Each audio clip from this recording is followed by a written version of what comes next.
Take that relationship offline. Pick up that phone, get on Zoom, go out and see them.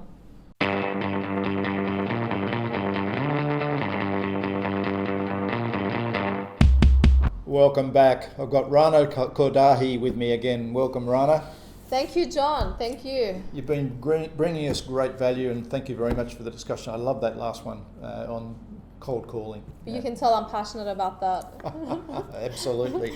Hey, you are one of the more successful users of social media that I've seen, but certainly in the level of following you've got. You publish a post or an article, you get hundreds of likes and so on and so forth. Yeah, that must give you a bit of a kick, does it?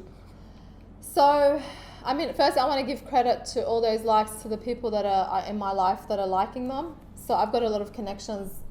So it's not just me or my content. It's because of those people helping it get out there. But initially, I did get a kick. But I always had to remind myself, why am I on LinkedIn? Is it for my vanity or is it for my business? And I had to kind of really get clarity. And no, I don't get a kick now. Sometimes it's very time consuming. For some people it's like Facebook, right? They spend their whole time on Facebook, particularly the kids, right? Not so much kids anymore. Facebook's the old thing for kids, but and they're looking for the next thing in the stream, and who's liking my stuff and all that sort of stuff. And it's creating no value at all, is it? No. And I almost got sucked into that because it's addictive, and it is. They design these social media channels like the way they design those poker machines. It's actually true, to get people addicted. So once I noticed that, and I was like, no. So I set certain times of the day, and what I noticed with a lot of people. So I've worked with people, I coach them. They get on LinkedIn because they want to grow their business, but suddenly they're growing their ego. Yeah. And they lose sight. And the content, because I was coaching some entrepreneurs, and I said, well, why did you share that? What was the purpose of you sharing a video? Okay, share animal videos. I love animals, but you can share that. But they were sharing videos every day that had nothing to do with their personal brand because they wanted to get the views and the following. And all they're actually doing is destroying their personal brand, right? Exactly. People see them for that and not for the unique promise of value they can bring through their business activities. Yeah. So they're just bringing all these people to their LinkedIn and they're sharing things that are very irrelevant. They're not providing value, and it's more about them, and then they get addicted. And what happens? And they get the wrong following. And I say, look, and the thing is that's so important. When I first started my business was niche to recruitment and employment services, training them in sales, right? And the only people that ever came on my LinkedIn were people that worked. 90% of them had to be from Australia, recruitment or employment services. Anyone outside of that, unless I really loved their content or they were thought leaders, I would not connect with them. And to be honest with you, I was closing a lot more because I was a domain expert and I was sharing a lot more. I was just closing from LinkedIn. I had so many leads coming through from 4,000 connections only, John. Now, I had to make a hard decision. Because I wanted to diversify, and I had to open up the Selling Academy, and that's also global. And I thought, okay, Rana, you're not going to get, maybe you have to, to get lead generation, you've got email marketing, you've got SEO, you've got all this other stuff. Focus on that and now grow your business to go global, and it's going to be a long game. So I'm not getting the leads, I'm getting the attention, but I'm not getting the leads, the quality leads that I was before, once I opened it up now to 22,000 people globally. Right. So if that makes sense. Yeah, that makes sense. But what advice do you give salespeople if they're going to prospect through? And I know, it's probably similar to what I give, but what advice would you give them? First is targeting. Yep. Okay, don't try and connect with anybody unless they're in your target market, in your territory. Yeah. The old term of the territory right? As well. So important. It's in your territory. But in that territory, you need to do everything in your power to connect with the right people. Yeah. And there's a whole science behind that, which we won't go into right now, but connect with the right people. But the reality is, if your territory is in big business, sometimes it's just one account. I'm selling to a big bank. Yeah. So my territory is that bank, and that's all. Yeah. So I don't need all the other connect. I just need to connect with the right people in that bank. And all the users and influencers in there. It doesn't have to just be and that's the thing that a lot of people don't get. And I've got salespeople that I train, and I say, So these are employment consultants that have to, their demographic is Blacktown, for example, yeah? Mhm. And they have to get employers. And now how many people live in Blacktown, Parramatta? I don't know, a few 100,000? Okay, connect with the right people in that demographic. Don't go outside, because there was one consultant, she went outside and she's like getting popular. And I said, what is that doing for you? It's making you popular, but is it helping you prospect? No, it's If not. you're connecting with people that are never going to buy your product, why are you doing it? Yeah.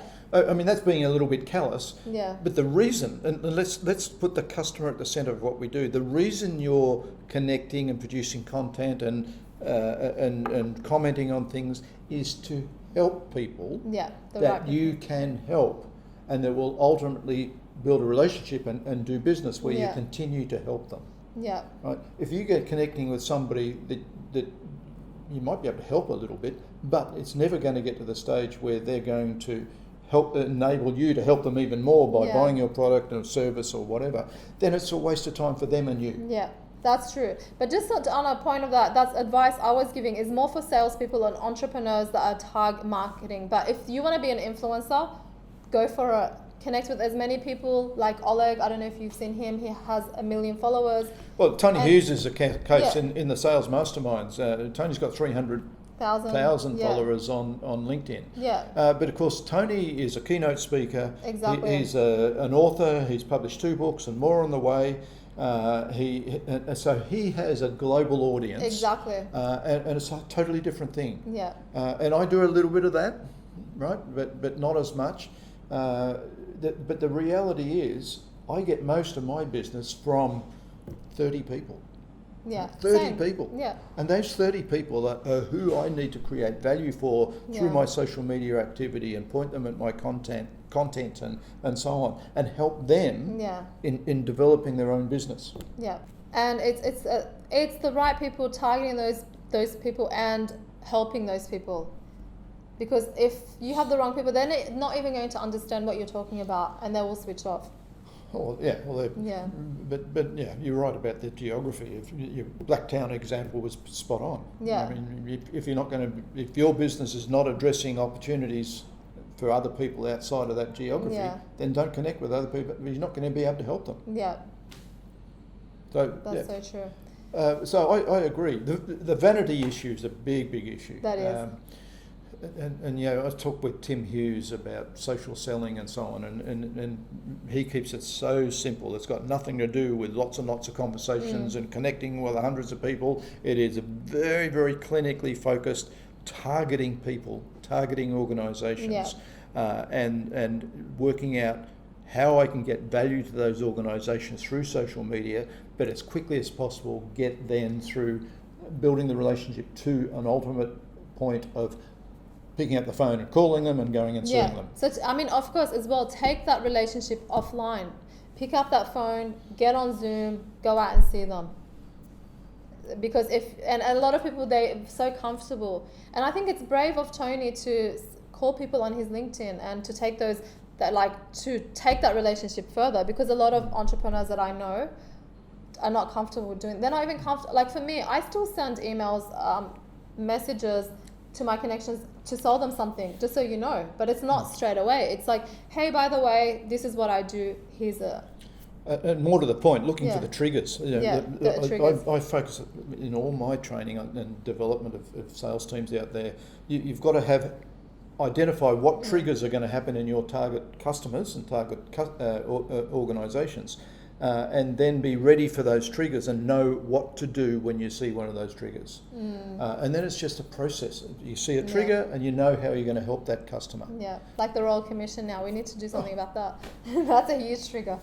Exactly. There's triggers happening all the time. And for a lot of salespeople, I've seen salespeople, you know, I had one example of a salesperson selling to a bank, the blinkers were on. He was talking to a few people. Things were happening. This is before the Royal Commission. Things were happening in that industry and were impacting the bank. Triggers were happening, and he just didn't see them. And yet they were the reason for a conversation. That's a conversation that's going to create an impact and the insights and that, what do you call it, that discovery? You've got a name for it. Disruptive selling. Disruptive selling. We need to disrupt the thinking of the customer, absolutely. And if you're not disrupting the thinking of the customer, you're not creating value for them. No, you're not. Okay, so a good subject. All those people spending half their life on social and calling it social selling, you're probably not. Yeah. Particularly if you have a sales territory or target industry and you can identify very clearly who your best targeted customers are, then that's all the work you do on social. Yeah. And use social to help you develop towards a relationship. Yeah. Yeah, I mean, it's so you can get so much information just from looking at someone's social media, whether it's their Facebook or LinkedIn.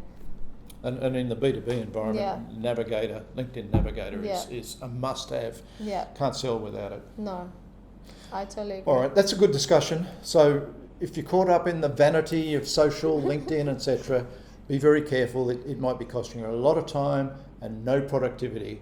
You really have to get very, very focused, targeted on the right people, the right organisations, and just drive your social activity in that direction, and you'll get a much higher level of productivity. That's so true.